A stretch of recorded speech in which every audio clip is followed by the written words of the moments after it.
This is the VOA Special English Agriculture Report. Food inflation has led to growing protests in developing countries. In Haiti, the government fell Saturday after riots in which several people died.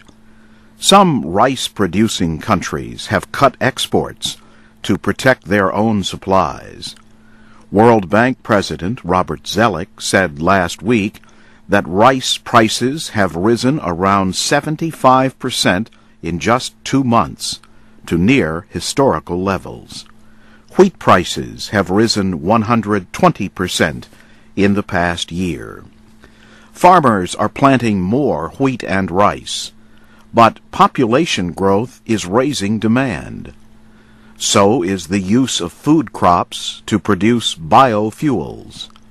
At the same time, record oil prices have meant higher costs for petroleum-based fertilizers and for energy and transportation. Food also costs more because more people are eating meat and dairy products in growing economies like India and China.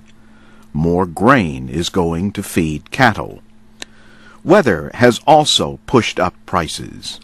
For example, Australia, a major wheat exporter, faces a drought. High food prices hit the poor the hardest. Agricultural economist Christopher Barrett at Cornell University says many poor farmers use more of their crops than they sell. He says more investment is needed in agricultural research.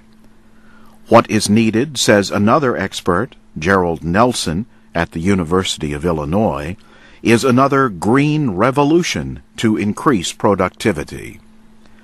This past weekend, the International Monetary Fund and the World Bank held their spring meetings in Washington.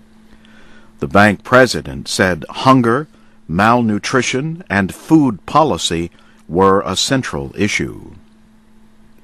The United Nations World Food Program has appealed for $500 million by May 1st. Bob Zoellick said donor countries had promised almost half of the money, but that was not enough.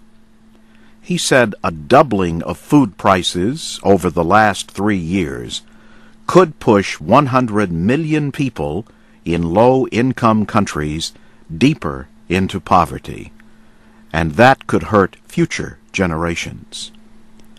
IMF chief Dominique Strauss-Kahn said the real problem is a food deficit which will probably last for years. He says it can be argued that there are good reasons connected to climate change to try to push countries to substitute some kind of biofuel for oil. But, he says, nations have to balance the production of biofuel from food crops with biofuel from non-food resources. Some of the finance ministers in Washington said using food for fuel is a crime against humanity. And that's the VOA Special English Agriculture Report, written by Geraldine Watson. I'm Jim Tedder.